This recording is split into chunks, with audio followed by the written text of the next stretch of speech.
So, very good evening to everybody. So the main purpose of this video is to study and deal more about Keylogger applications. So, let us begin that with a presentation.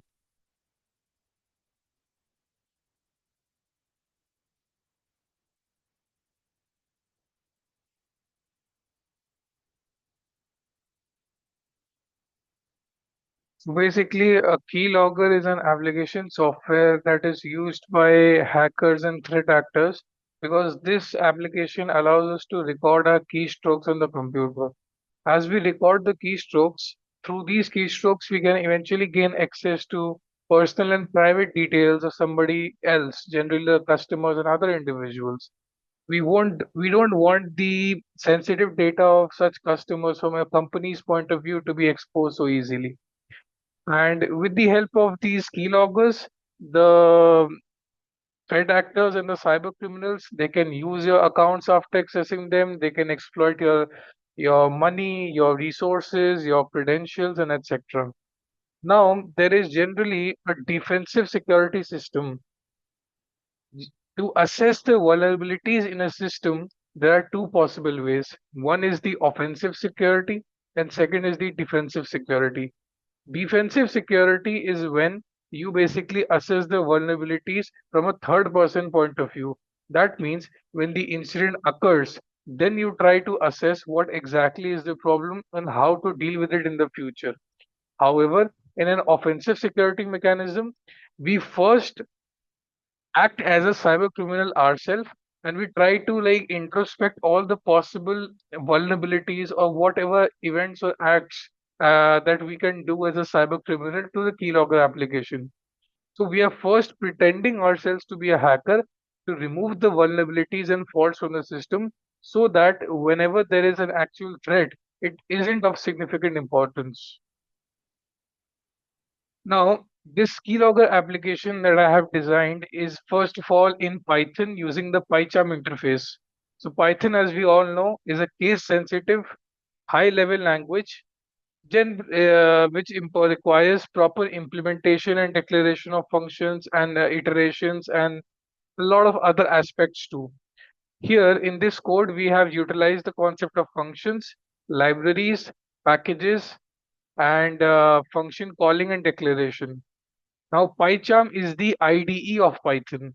IDE is the integrated development environment, which provides us the interface to interact with Python, to make our projects, to debug any issues in the code, and basically test our program and implement it eventually.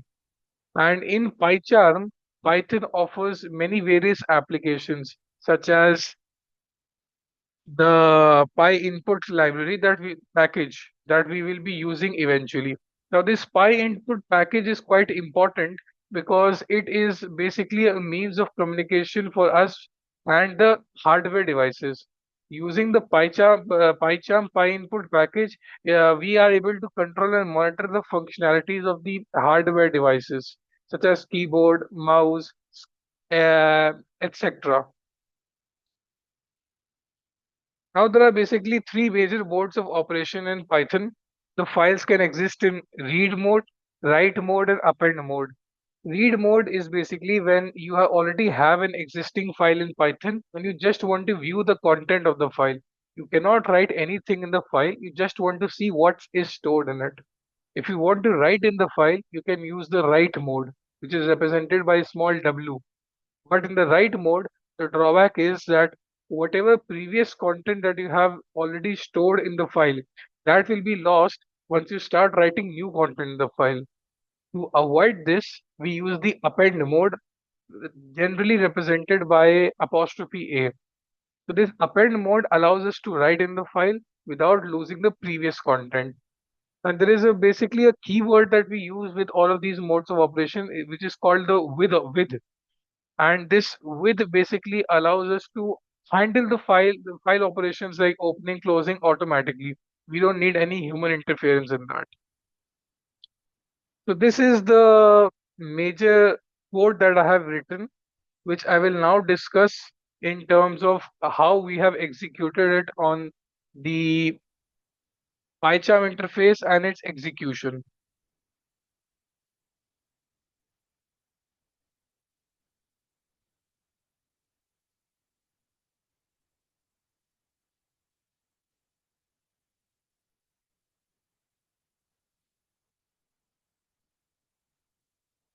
So our code begins from here. We are talking about, so this is the interface of the PyCharm, and we have from the Py input package, we and the keyboard library, we have in the keyboard library, we have imported a class called the listener class. This listener class is important because it is used to detect the keystrokes, and that is the main objective of this program. So once we have imported the listener class from the PyInput and keyboard libraries and packages, we now define a function to record those keys that we are entering, which is when we have named it the keystrokes function. We are passing keys that we are typing or entering as a parameter to it. However, the normal QWERTY keyboards and whatever you enter or type on Google, it is not a data type. Any function accepts parameters which are standard data types like int, float, char, long, double, etc. So we first need to convert this key into a string data type so that we can eventually store it. And for that we use the keyword str in Python. We are storing all the keystrokes in another variable named content. And suppose if there is some previously stored content like material or data in content, we want to replace it completely and start from a fresh beginning. So our main objective starts from here. Now, when we are typing on the keyboard and we eventually want to see how the operations work, eventually as we are typing, apart from the letters, we will enter some space, maybe alt tab to change the tabs, backspace if we have written something wrong, then maybe some left and right commands to like move them. We don't want that. If you want to access the data, you just need the credential or the letters. So for that, we will remove all the unnecessary keys like the Alt key, Tab, Shift, Backspace, Left, etc. F5 control with blank spaces so that nothing is stored in these when we are running the program. In the case of a space, space allows us basically to differentiate between the content that we are typing. So whenever the space key is entered, the program will execute and a blank space will be inserted in the code as denoted here. And eventually this way we will be able to save all the credentials and the keystrokes entered by the user on the other side. So once we have known what keys the user is entering, our main objective is to store and record those keys. And for that, we will need a test file or a mock file to save the data. So with the with operation, I am opening a file in my computer which has been named as mock data, which is a text file, and I am using it in append mode because whatever key suppose I am entering again and again, I don't want the previous data to be lost. I want everything to be recorded and collected in one place. And here double slash is basically used to denote the path and the directory of the file and the name of the file. If I use just a single slash, then it will be a escape or a special character and it will be treated separately by Python, which is difficult. Now, after opening the file, I want the content to be placed in this file to write the content in the file. It is very difficult to write this whole path again and again. So I am just using an alias named n. With this n, I can directly write some content in my file without changing much of the data. So my whole objective here is to make sure that the data gets recorded safely and I'm able to view it and edit it as well in the file itself, mock data file. Now, my next step is that whenever the listener class has been imported, when an event called onPress keystroke is executed, then my job is that all the keystrokes recorded should be basically converted to strings and they are basically saved in my file. So this onPress keystrokes is an event that basically detects the presence of the keys being entered by the user after the listener class and the Py input package has been installed. So this mjoin function here is responsible for making sure that the program runs continuously and records all the keystrokes until and unless the user wants to store the data or to store and then remove the operation executions. I want to stop the data, that's it. That is why for this continuous operation we use the join function. So now I will execute this file and show you how the command can be changed in the file itself.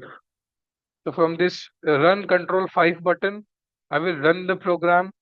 I'm opening Google, suppose, and I'm typing some random keywords, cybersecurity, jobs in India. I will enter it. So these are the keystrokes which are entered by me, apart from backspace and alt, which will be removed. And I will go back to my PyCharm and I will stop the operation. Now, I will open the mock file that I've been using and I will see that cybersecurity jobs in India, which I had entered on Google with spaces with alt keys, has been saved. I had entered the space after the cybersecurity and bit before the jobs, so that space has been inserted. I had used alt tab and left keys, which have been ignored, and they have been inserted here in terms of a null character. So this is how my functioning of the Keylogger application works in Python with a very basic code. So this in the -1 code here represents that the code has been successfully executed and the program has been completed. So this was the working of the program. Similarly, this is another execution that I had made previously. I had typed cybersecurity jobs on the Google platform itself, and again I was using a mock data file previously which had saved this cybersecurity jobs. Eventually, if we don't use the backspace and left key, then such key dot backspace, key dot left commands will be saved, which is not code sufficient, code utilizable. We'll have to change it eventually. That we did as shown in the example. So this is a very brief overview of how we can protect ourselves from keylogging. That is, we want first of all a multi-factor authentication system in our computer. We want more and more ways to safeguard our data with not just the passwords, but maybe an OTP, an email verification. This through these layers of security, it is comparatively more difficult for a keylogger to just record your keystrokes directly. Therefore, it is quite important that we must be aware of what a keylogger is and how to protect ourselves. And with that, this presentation and video was about discussing my knowledge about keylogger application, its implementation in Python, its execution, and how it is equally important to protect ourselves and what are the methods to save ourselves from this incident from to take place with us via any criminal or a hacker activity. In the next video, I will be talking about Splunk platform and I will be sharing my insight of some of the detailed commands and reports that I have made in Splunk. And with that, I will end this. Thank you.